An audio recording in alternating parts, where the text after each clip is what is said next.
Noite! Quanto tempo, tava com saudade de vocês.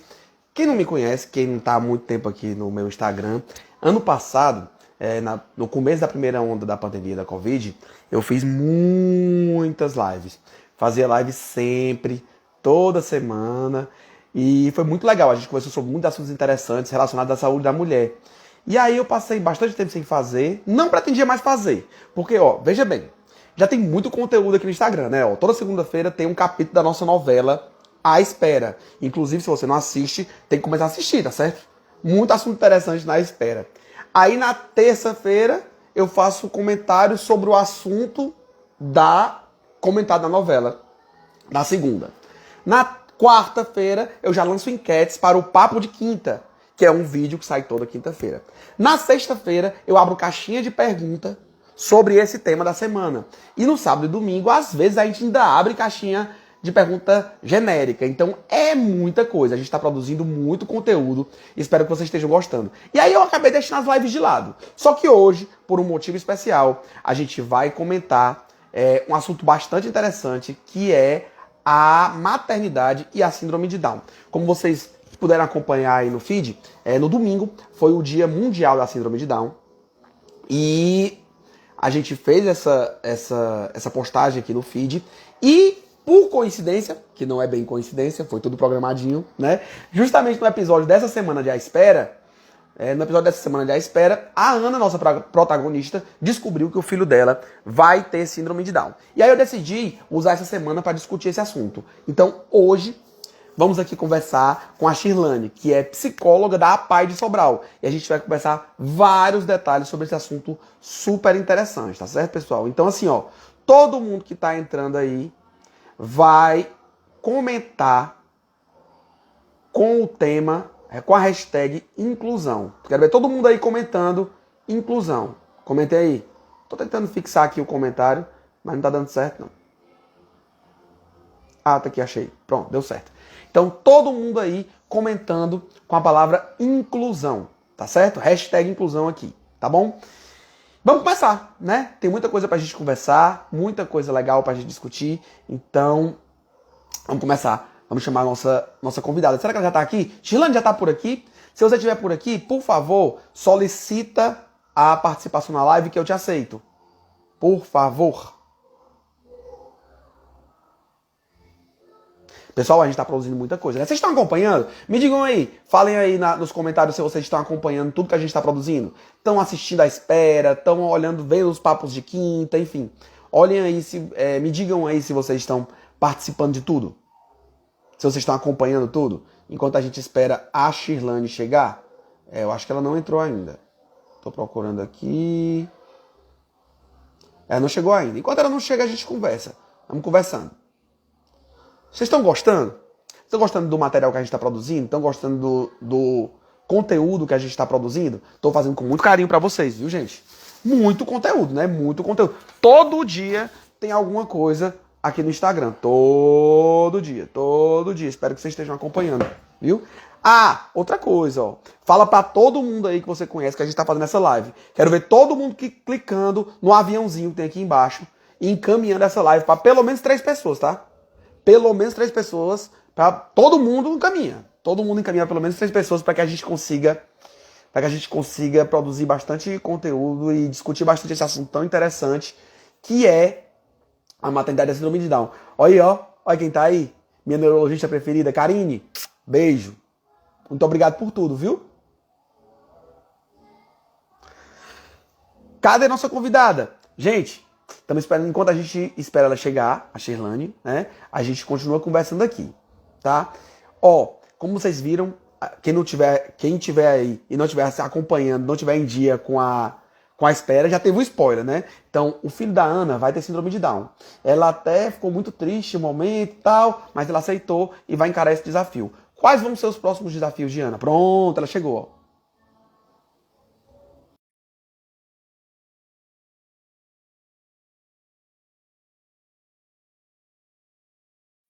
Estou para com essa conversa também. Olá, boa noite. Boa noite, Tudo bem? tudo bem? Tá Tá me... conectando aqui ainda, pronto. Pronto, agora foi. Agora Tá foi. me ouvindo bem? Tô ouvindo bem.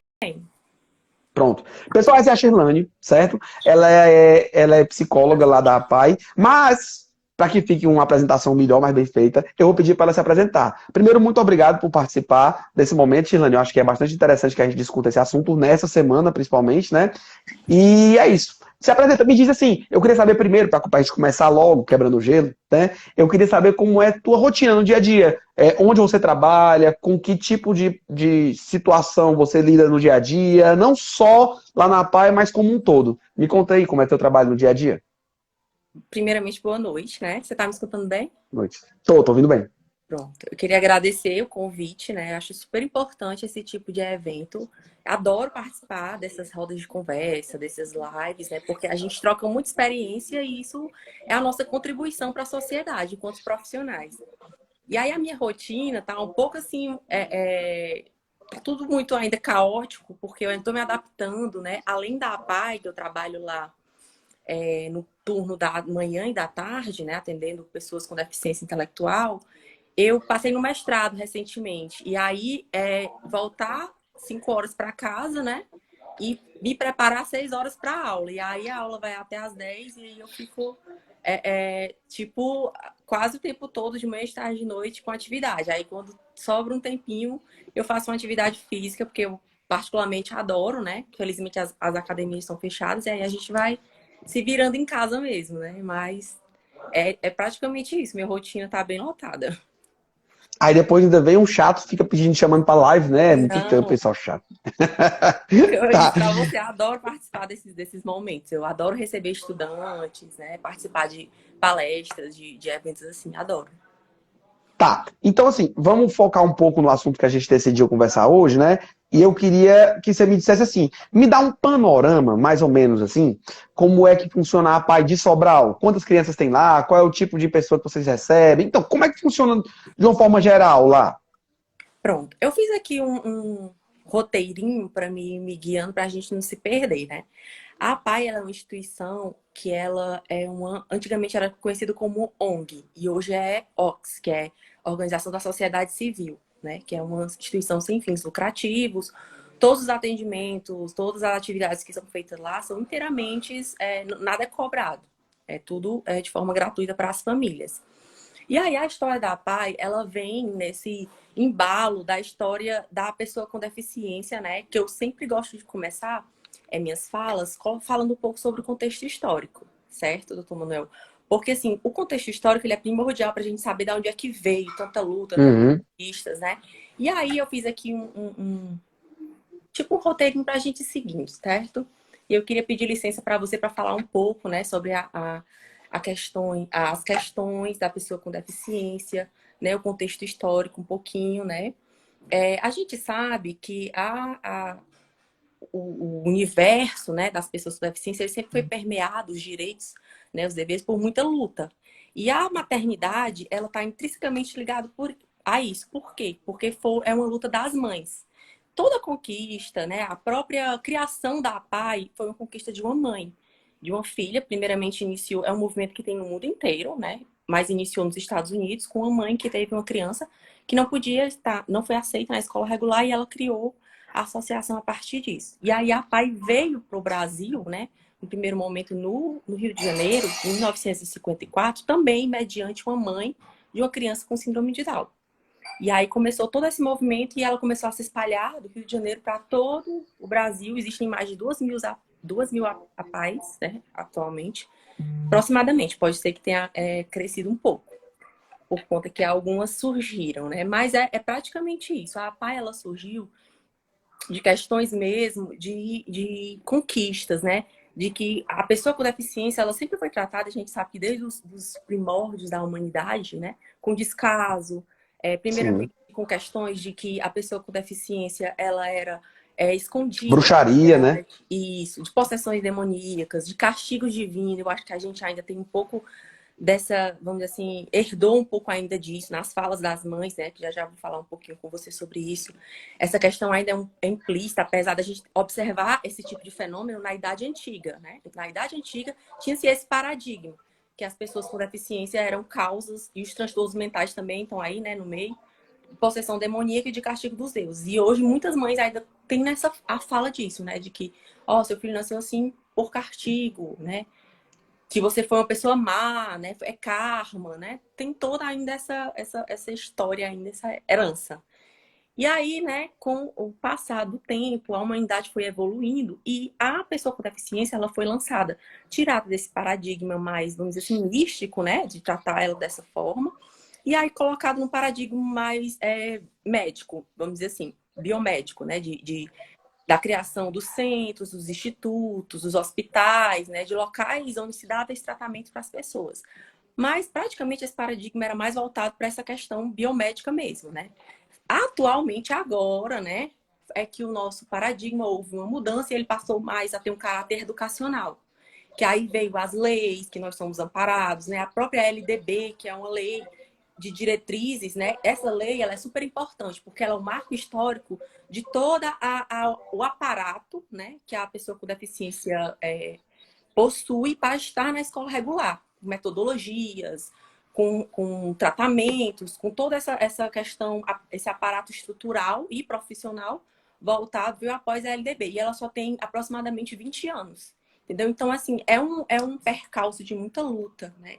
Sempre falo disso, porque realmente a gente já conseguiu bastante coisa, né? Como eu falo para as mães nas nossas conversas, mas ainda se precisa trilhar um caminho ainda muito longo para a gente conseguir, né? De fato, que ocorra a inclusão. Então, a APAE, ela começou com uma escola regular, né? Antes da lei da inclusão, onde as pessoas com deficiências, elas de fato entraram nas escolas regulares do município, a APAE era uma escola para pessoas especiais, era assim que era chamado, né? E isso é uma herança do início do Brasil, quando o Brasil começou a existir, que esses institutos começaram a emergir e aparecer. E aí foi se compreendendo que esses locais, eles não faziam com que houvesse uma inclusão, mas sim uma segregação. Né? A pessoa com deficiência continuava excluída, continuava fora da sociedade, embora aquele espaço ali fosse dedicado para ela. E aí, quando começou a mudar esses paradigmas, se compreendeu que a APAE não podia mais funcionar nesse formato. Então, a partir de 2011, a APAE começou a funcionar como um CAE, que é um Centro de Educação Especializado. Que esse formato também é previsto na LDB. Então, o CAE ele funciona da seguinte forma. Os nossos assistidos todos, eles têm que estar no contraturno na APAE. Mas, no outro turno, né? Eles têm que estar na escola regular, obrigatoriamente. Senão, a gente não pode receber. Né? E lá, o nosso CAE, né? Tem profissionais, professores, todos especializados, né? Fazem formações mensais para receber essas crianças. E aí, aliado a isso, a gente tem uma equipe multiprofissional, que tem a nossa equipe assim, é bem composta, é bem ampla, tem profissionais, tem psicólogos, psicóloga, que sou eu, tem um terapeuta ocupacional, tem fono, tem uma psicopedagoga clínica, tem nutricionista, um pediatra, tem uma psiquiatra, dentista, fisioterapeuta. É assim, uma equipe multi bem legal. E aí também a gente tem um trabalho muito intenso com artes, né? A gente compreende que a arte, a cultura, ela é algo que soma bastante nos atendimentos e a gente vê o resultado aí. É a nossa forma de mostrar para a sociedade o nosso resultado, né? A gente tem um Portal das Artes, que é um projeto que funciona lá, onde a gente trabalha com teatro, dança, música. E aí os meninos são super profissionais. A gente tem até uma banda, Samba Paiano, que é maravilhosa. Você já conhece? Já ouvi falar já, mas não tive a oportunidade ainda de conhecer de perto. Na figura do professor Gleidson, né, que ele coordena. Ontem eles fizeram até uma live no Instagram, ele e o João Henrique, que é o cantor da banda, maravilhoso. Eles são profissionais mesmo, sabe? E aí a gente trabalha muito nisso. E também com esporte, né? E aí, eu costumo dividir a PA em dois grandes polos. A gente tem os alunos do AE, né, que estão em idade escolar, e nós temos a estimulação precoce, de 0 a 4 anos de idade. E aí a gente atende a cidade de Sobral e municípios circunvizinhos, né? A gente trata crianças com atraso no desenvolvimento neuropsicomotor, né? Diagnóstico de deficiência intelectual, né? Necessariamente precisa ter deficiência intelectual para estar na PAI, né? Quando existe o processo de triagem, que eu que faço o primeiro contato, né, com os pais, eu me certifico se é o nosso público, a gente não faz lá um trabalho de descobrir diagnósticos, né? Por exemplo, chegou uma família que não sabe o que é que a criança tem, né? O diagnóstico. Uhum. Aí a gente não trabalha, a gente encaminha para um médico, né? Para um neurologista, um psiquiatra. E aí, quando a família volta com o laudo, é que a gente vai começar a avaliação, né? Para dar continuidade ao atendimento. E aí a gente trabalha com diagnóstico necessariamente de deficiência intelectual, síndromes genéticas, transtornos globais de desenvolvimento, como o autismo, que inclusive tem aumentado bastante, né, a quantidade. É um fenômeno que eu venho observando desde que eu entrei. Eu estou na PAI aproximadamente uns 6 anos e eu venho observando que vem aumentando bastante o número de autistas. Desde que eu... Acredito que mais acredito eu que isso deve mais à informação, né? Divulgação de informação. As pessoas antigamente não procuravam e agora procuram mais atendimento, fazem mais diagnóstico e procuram mais ajuda, né? Isso. Aí a gente faz a avaliação toda quinta-feira, a equipe. E aí eu digo sem medo para você que na nossa lista de espera, né, que por enquanto, infelizmente, a gente não está tendo como receber novas pessoas, eu digo aí que uns 80% do público da lista de espera é autista, viu? Muito mesmo. E aí, né, a gente sempre trabalha na questão voltando um pouquinho na estimulação precoce, com essas mudanças, né, rápidas, transformações, que o sistema nervoso da criança vai estar ainda amadurecendo, né? Portanto, ele é mais vulnerável a receber estímulos, né? A gente trabalha muito nisso. Quanto mais cedo a família levar para a estimulação precoce, o nome já diz, melhor, né? Então, assim, a gente tem bebezinho de 6 meses que vai chegando, novinhos mesmo, que já vão recebendo o atendimento.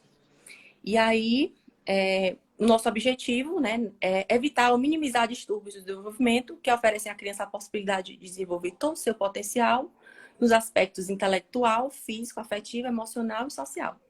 Esqueci de dizer que tem também um assistente social, a nossa querida Yara, né, é nossa assistente social, um trabalho que é muito importante além da PAI, né, a gente trabalha muito com famílias vulneráveis e o trabalho da assistente social é de infinita importância.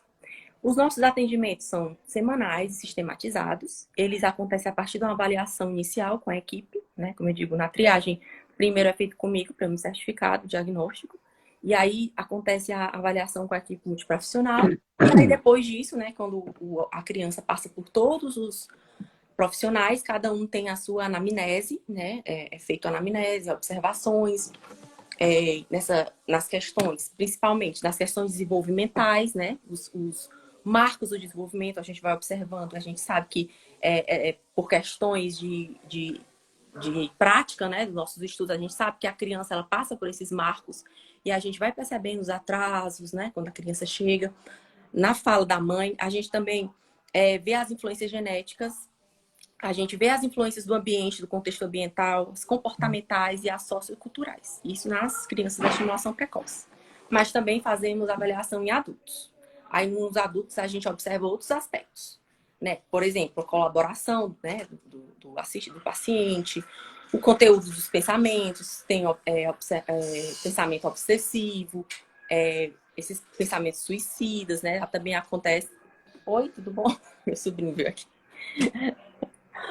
Veio participar.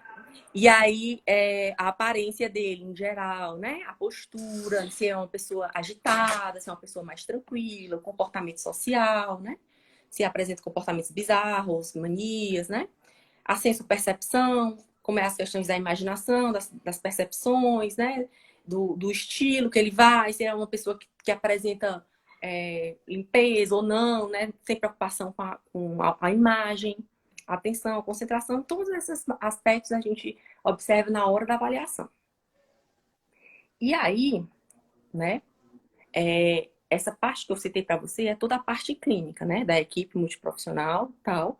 E também, como eu disse, tem a outra parte, que é a parte do AEE, que são as professoras que ficam com eles. Nós fazemos os atendimentos tanto dos assistidos do AEE como da estimulação precoce. A gente só divide os dias.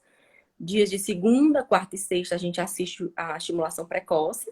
E dia de terça e quinta, isso. A gente assiste o AE, os alunos do AE que estão na PAI. E aí eles vão de segunda a sexta e ficam lá o dia inteiro. Porque assim, eles não fazem só o atendimento educacional, né? Eles vão pro psicólogo, aí depois vai pro fono, né? Aí tem a aula de teatro, tem toda uma rotina, um plano individual que a gente faz, né, para esse assistido. E é assim que Muito legal. funciona o pai. É, bem Muito organizado. legal mesmo. E muito completo, né?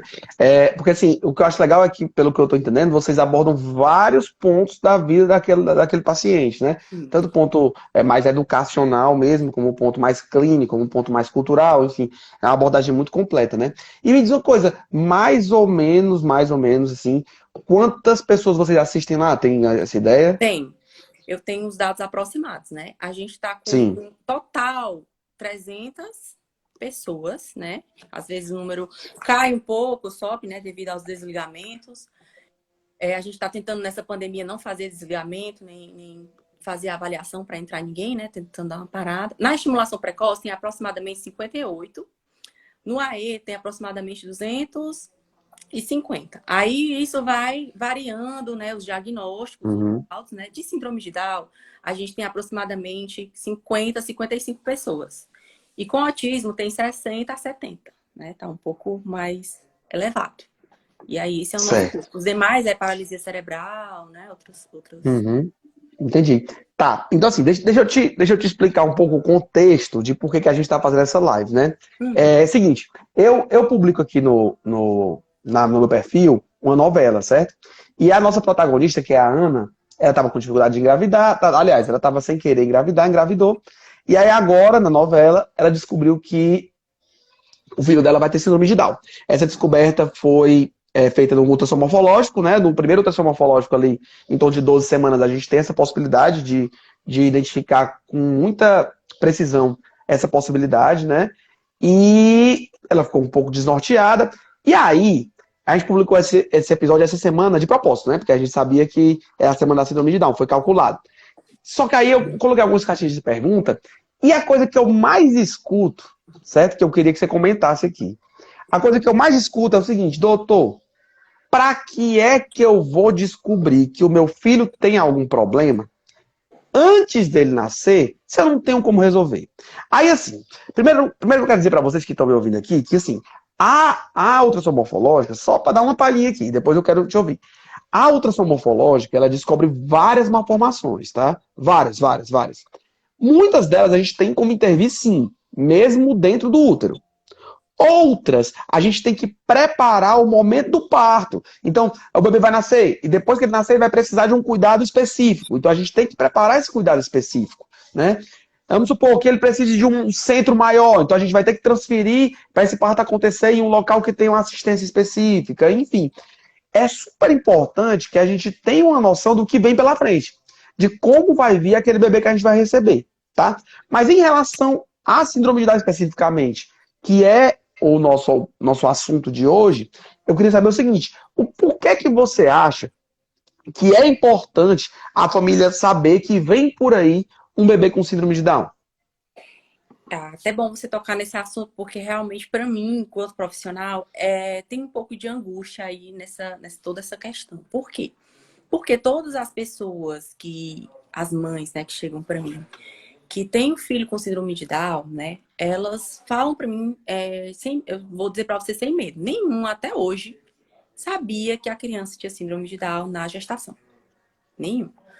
E aí as questões, né, eu não tenho necessidade de detalhar, mas elas não sabiam. Então, para elas foi, assim, surpresa, né? Surpresa. Chegou, o médico mostrou a criança, aí os profissionais falaram, algumas até se queixam dos profissionais, né?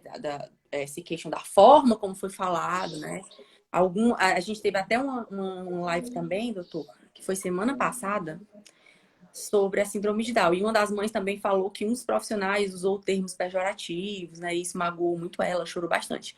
E aí a gente sabe da importância de se passar, né, essa notícia. Como é delicado esse momento, né? É uma coisa que causa muito impacto e isso causa danos nos vínculos, né, na relação da família com a criança.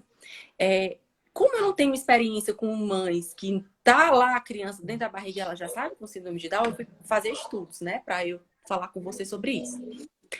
Particularmente, quanto profissional, eu acho de extrema importância. Por quê? Porque esse impacto de receber a notícia, né, ele tem consequências negativas. Todas as mães que chegaram para mim, tenho experiência muito grande, né, com as mães, 6 anos, todas essas mães chegaram para mim num processo muito semelhante ao luto. Por quê? Porque elas idealizaram um filho que ia nascer, né? Sem síndrome de Down, obviamente. Nem passava na cabeça delas, né? A síndrome de Down. E muitas nem sabiam do que se tratava. E aí, quando recebe essa notícia, aquele filho ideal que ela sonhou, planejou, né? Fez planos para o futuro, né? Aquele filho, ele morre simbolicamente. E ela recebe uma criança que ela vai ter que se adaptar àquela criança. Geralmente, a gente sabe que a síndrome de Down, ela vem acompanhada ou não com algumas situações, tipo cardiopatias, né? Algumas doenças, né? Algumas comorbidades que precisam ser enfrentadas, cirurgias, hospitais. E muitas mães têm uma rotina de enfrentar hospitais que isso desgasta muito, né? Enquanto ser humano. Por quê? Às vezes, na maioria das vezes, eu digo, esse papel de cuidado fica muito para a mãe, né? Essa maternidade para ela adquire um peso muito grande, porque a vida dela é em hospitais, internamentos, vendo aquela criança sofrer perfurações, né? Exames invasivos, e tudo isso causa um sofrimento muito grande. E as mães não estão preparadas para aquilo, né? Não estão, obviamente, adaptadas para aquela situação. E o estado que elas chegam para mim de sofrimento é muito intenso. Muitas vezes elas passam por isso sozinhas, porque os maridos abandonam, né? É um fato, uma realidade, que a maioria dos pais faz isso, certo? Ou se continuam com a mãe, são totalmente ausentes. Na APAE eu presto assistência tanto às crianças quanto às famílias. E o público lá, a maioria é mãe, né? Pouco se tem pais lá presente, participando das palestras, das rodas de conversa que a gente faz, né? Nesse período de lockdown, que a gente toda semana procura fazer uma roda de conversa pelo Google Meet com as mães, nunca teve o pai, né? E isso já diz muito, né? Quanto essa maternidade fica sobrecarregada para essa mulher, né? O quanto ela sofre nesse processo. E aí, eu imagino que essa situação poderia ser amenizada, ou então a mãe conseguir se adaptar melhor se ela soubesse dessa notícia ainda durante a gestação. Eu acredito que pudesse, não assim, não anular o impacto que seria para a vida dela, porque a gente sabe que nunca uma pessoa está preparada para receber uma criança com deficiência. Né? Quando a mulher está gestante, ela idealiza um bebê, né? E aquele bebê não tem nenhuma deficiência, né? Não tem nada, é uma criança saudável. E aí, durante a gestação, com essa preparação, eu acredito que esses impactos possam ser amenizados, né? Essa é a minha opinião quanto profissional. E aí eu vim, né, quando você me mandou os temas que a gente ia abordar, né, e eu pensei sobre isso. Gente, e se não, se acontecer, será que existe também ao contrário, né? E aí eu peguei um estudo, se você me permite mostrar, né, para você, falar sobre isso com você, sobre uma mãe que recebeu a notícia da filha ainda na gestação, né? Foi um estudo feito lá na Pontifícia Universidade do Rio de Janeiro, pelas pesquisadoras, né, da área de humanas, onde essa mãe falou assim, ó, a seguinte frase, note como é simbólica.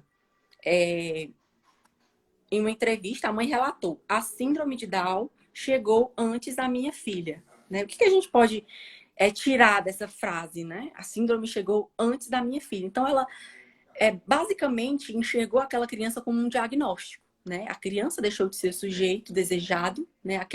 Aquela doce espera que a maternidade tem, né?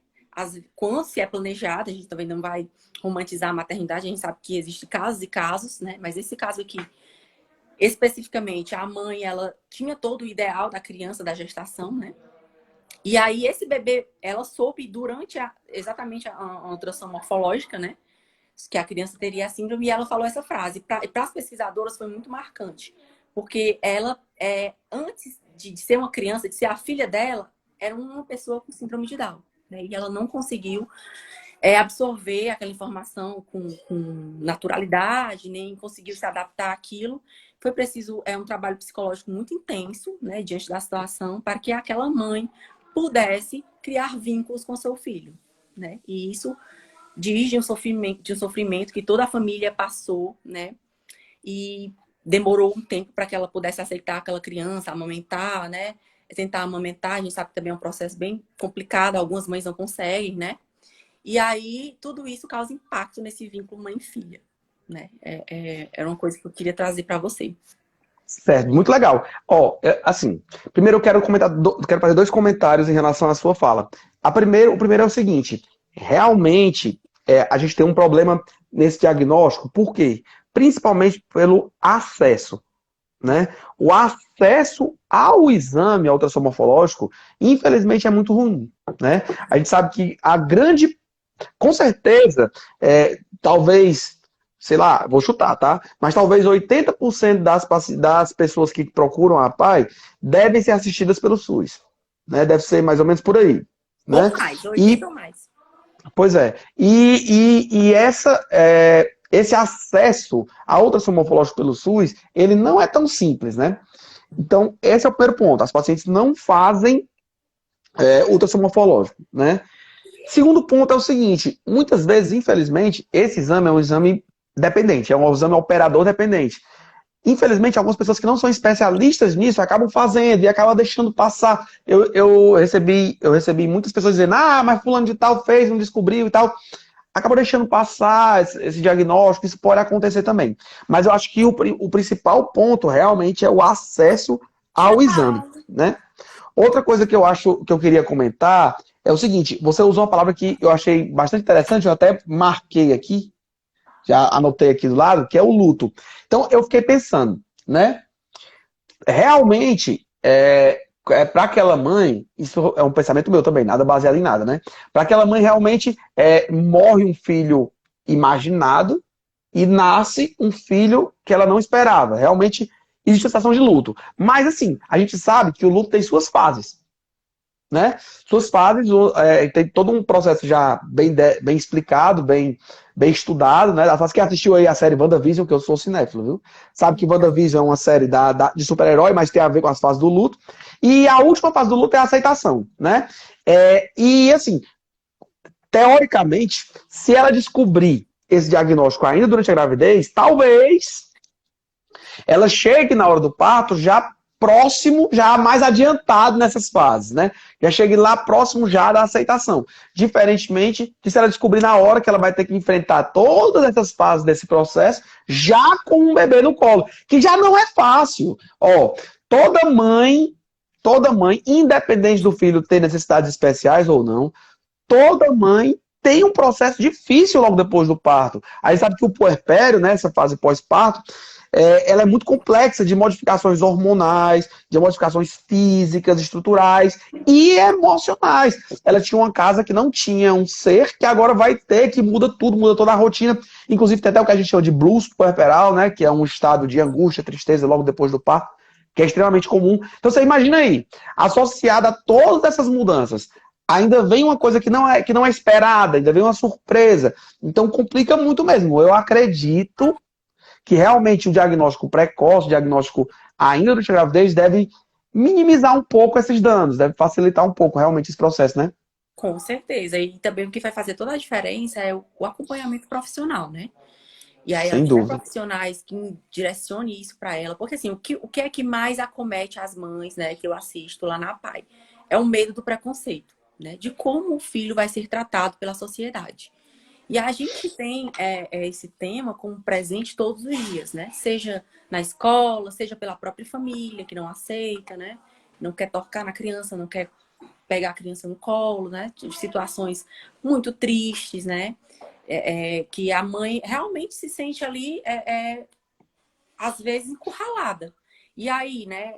Surgem mulheres agressivas, que quando vão tratar com outras pessoas já vão na defensiva, né? E aí isso causa nelas todo um impacto que é muito, assim, constrangedor de lidar, sabe? Para elas, por conta dessa questão básica, é o preconceito. Todas têm medo que o filho sofra, né? Todas têm medo que o filho saia ali da visão e interaja com outra criança e sofra preconceito, né?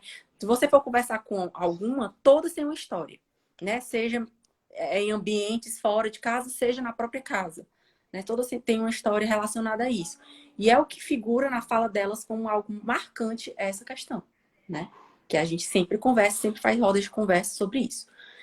E além disso, a questão da sobrecarga, né? Enquanto mãe, enquanto mulher, fica muito para ela, né? A figura paterna ali, ela fica muito em segundo plano nessa questão. E aí a gente vai trabalhando isso também, tenta puxar esse pai para a responsabilidade, né? Às vezes dá certo, às vezes não, às vezes ocorre o abandono, como eu disse, né? Então são questões que perpassam também, né? Além dessa dificuldade, né? Como você citou, todas essas questões hormonais, tem também a questão que ela vai lidar com isso e o preconceito, e a família que não aceitou, e o marido que não ajuda, e fica tudo, né, sobrecarregado, e aí isso causa um impacto psíquico, emocional, afetivo muito grande. Pronto, eu vou até aproveitar isso que você está comentando e vou fazer outra pergunta que eu gostaria de saber, até para orientar quem está assistindo a gente. Seguinte, a gente. É porque assim, gente, ninguém é igual. Né? A atenção à saúde como um todo, hoje em dia, ela é muito baseada na individualização. Né? A medicina moderna, a saúde moderna, ela é individualizada. Eu percebo que a gente vive muitas ondas, né, de processos na saúde. E a onda atual é a saúde individualizada. Então a gente sabe que todo paciente é um paciente diferente, óbvio. Mas principalmente dentro da síndrome de Down, existe um espectro muito grande, né, de necessidades. Né? Tem pessoas que têm só apenas uma necessidade intelectual, tem outras que têm necessidades físicas associadas. Existem muitas doenças associadas à síndrome de Down, né? Cardiopatias, nefropatias, pneumopatias, enfim. Eu sei que é um espectro muito amplo de necessidades, certo? Mas você tocou em alguns pontos interessantes, que são o preconceito, a sobrecarga materna. Mas fora isso, quais são os principais desafios que você acha que estão inseridos aí no contexto de educação dessas crianças? Pronto, e aí eu vou dividir minha fala em duas partes. A primeira parte eu vou direcionar um pouco mais para a estimulação precoce, né, das crianças de 0 a 4 anos. O principal desafio que a gente enfrenta, né, enquanto profissionais, é a questão da infantilização, né? Os pais, né, tendem a ter uma superproteção com as pessoas com deficiência, muito em decorrência desse medo do preconceito, né? Então, eles tendem a mesmo ficar ali com eles todos, como se fosse sempre protegendo, entendeu? E isso causa danos. Por quê? Porque não permite que certas consequências, vamos dizer assim, sejam atingidas. Por exemplo, com a superproteção e a puerização da criança, ela deixa de vivenciar coisas, experiências, e isso causa danos para ela. Às vezes a criança tem todo o potencial de conseguir se vestir sozinha, de conseguir se alimentar, né? Levar a colher até a boca, pequenas coisas, né? Das atividades de vida diária. E isso, às vezes, demora muito tempo por conta dessa questão da superproteção, né? Os pais ou tratarem como incapaz mesmo, né? Eu sei que não é intencional, né? A gente sabe que o pai sempre quer o melhor para o filho, mas às vezes isso acontece, da mãe achar que por ele ter essa deficiência, né? Ele não tem Não vai conseguir, capacidade. né? Isso, não vai conseguir. E Uhum. aí faz por ele, né? Isso também causa muito impacto negativo na comunicação, na fala da criança. As mães têm um hábito constante de estar adivinhando o que a criança quer, né? E aí, por exemplo, a criança já poderia ter, ela já teria todo o potencial de estar falando, né? Água, né? Comida. E aí ela não articula a fala por conta que a mãe, por já saber, né? Pelas expressões, né? O comportamento da criança, aí a mãe já diz, ó, quer água, é comida. Não dá a oportunidade da criança se esforçar para tentar a comunicação, você me entende? Então, assim, Uhum. são detalhes, né? São coisas da rotina que a gente vai observando e vai aconselhando as mães para elas estarem dando atenção a isso, porque às vezes passa despercebido. De tirar a criança desse papel de deficiente, coitadinho mesmo, né? O bichinho não entende. Essa é a frase que eu mais quem me conhece lá na Paz sabe que eu não gosto. Não, nem fale pra mim. O bichinho, ele não sabe o que tá acontecendo, entendeu? E aí isso causa danos. Por quê? Porque isso interfere na autonomia dele, na independência, né? E a gente tem que trabalhar isso desde muito cedo, né? Da criança ter essa percepção que ela é capaz desde muito cedo. Porque, poxa, se nem o pai acredita que ela é capaz, quem vai acreditar? Né? E a gente precisa muito desse aparato da família, porque ele passa só um tempo lá na PAI com a gente, ele não passa todo dia, né? E a gente precisa que a família também faça parte da equipe, como eu sempre digo para elas. Se não ajudar, se você não seguir as orientações, né, da equipe, se você não fizer o que a gente orienta, né? Provavelmente o seu filho vai demorar mais tempo para conseguir atingir algumas conquistas que já eram para ter conseguido. Você me entende? E o Sim, com outro, certeza. e o outro ponto que eu quero destacar sobre essa questão da dificuldade é com relação à sexualidade. Né? Isso eu já parto para os adolescentes, né? E para o nosso público adulto, porque a PAI ela não atende só criança, ela atende também jovens e adultos. E aí a parte da sexualidade, principalmente de pais que são um pouco mais, vamos dizer assim, tem um pouco mais de idade, né? Não são pais não tão jovens, né? A sexualidade é um grande tabu. E isso dificulta muito, né? Principalmente o meu trabalho como psicóloga e a psiquiatra também, que me auxilia muito nessa parte, de ser tratado com. É isso aí, reverbera essa questão da infantilização lá na sexualidade. Por quê? Porque Sim. quando ele vai sentir, né? Ele é como ser humano, ele tem hormônios e vai chegar na puberdade. E quando isso começa a acontecer, a mãe não consegue lidar, né? Por ter ainda essa visão infantil dele, né? Por ter a deficiência, ter um atraso mesmo, né? A gente sabe que existe esse atraso. E aí, por ter essa visão pueril dele, ela não vai aceitar a puberdade. Aí entra um processo de negação, muitas mães não querem vivenciar isso, né? Ficam extremamente angustiadas, sofrem muito quando o jovem começa o processo de masturbação, né? Eita, e quando é parte para a feminina, então, aí É. acabou. Aí que tem tabu mesmo, né? Então, essa questão da sexualidade da pessoa com deficiência é uma grande dificuldade que eu tenho de trabalhar com os pais, né? É uma questão que se deve ter muita atenção a isso. Sempre quando eu tenho a oportunidade de ter estagiários, a gente sempre faz projetos e trabalhos voltados para isso.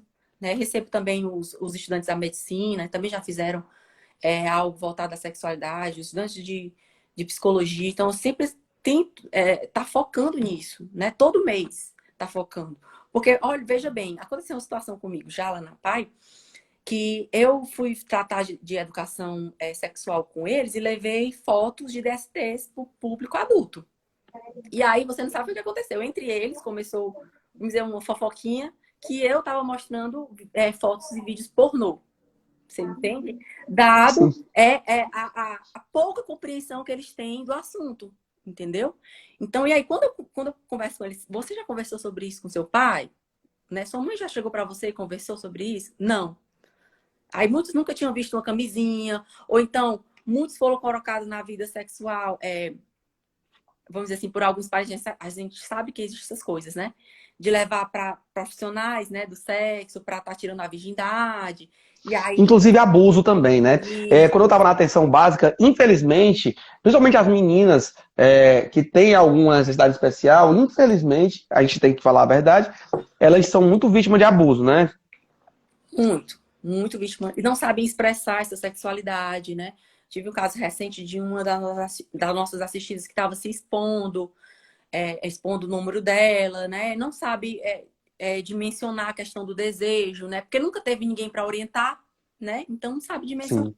E aí isso surge, são várias questões que abre um leque assim de impactos que você, quando percebe, poderia ter sido evitado com simples orientações, entendeu? A família ter uma visão sobre a importância de se falar sobre a sexualidade, entendeu? Sim, com certeza. Não, você falou agora, engraçado, né? Você falou agora, eu me lembrei de uma paciente que eu tive, mas quando eu acabei de me formar, fui trabalhar na atenção básica e na minha área tinha uma paciente com síndrome de Down que tinha acabado de entrar na puberdade, então ela estava menstruando. Olha, era uma comoção nesta casa. Esta menina menstruando, ficava só numa rede, no fundo da rede, como diz o outro, né? Ficava lá no fundo da rede, não sei o quê. E realmente medidas simples, umas conversas simples fizeram muita diferença, assim, sabe? E realmente me lembrei desse caso aqui. Pois é, e aí a gente precisa ter profissionais que orientem, né? Dada a importância de se ter profissionais da equipe, na equipe multi, ou nos locais onde ela vai receber assistência, né? Geralmente são os PSFs, são os CRAS, o Centro de Assistência Social, né? Esses locais onde o nosso público tem mais acesso, eles precisam ter profissionais que orientem, né, esse tipo de assunto. Porque, como você colocou, eles são, às vezes, decisivos para que uma pessoa consiga se defender de um abuso sexual, né? E ter impactos negativos em relação à questão do sofrimento emocional e psíquico e traumas para a vida inteira, né? Tanto para a pessoa quanto Show. para a família. Sheila, ó, passou rápido, viu? Já tá quase acabando nosso tempo aqui, né? Que a gente é limitado a 1 hora, falta só 10 minutinhos. E aí eu queria que a gente usasse esse tempo final para você fazer umas considerações finais. Assim, um recado que você queira dar para quem tá assistindo a gente. Enfim, passa teu recado, passa tua história pra gente fechar. Pronto. E é isso, né? Trazer esse conhecimento, dividir essas questões com você, né? Espero que as pessoas que estejam ouvindo, né, tenham tocado, tenham se aberto para essas questões. Às vezes a gente vive, vamos dizer assim, na nossa bolha, né? Sem prestar muita atenção para essas questões, sem prestar muita atenção para o sofrimento do outro, né?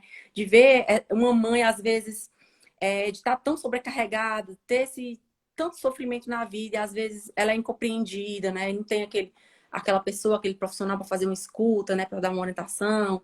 E tudo isso faz muita diferença na vida delas, né? Porque, assim, são sujeitos, são mulheres que precisam ser ouvidas. Então, como a gente trata da maternidade, a gente precisa ver essa mulher não só como mãe, não só dimensioná-la nesse universo, mas sim considerá-la como uma mulher, né, e sujeito como ela é.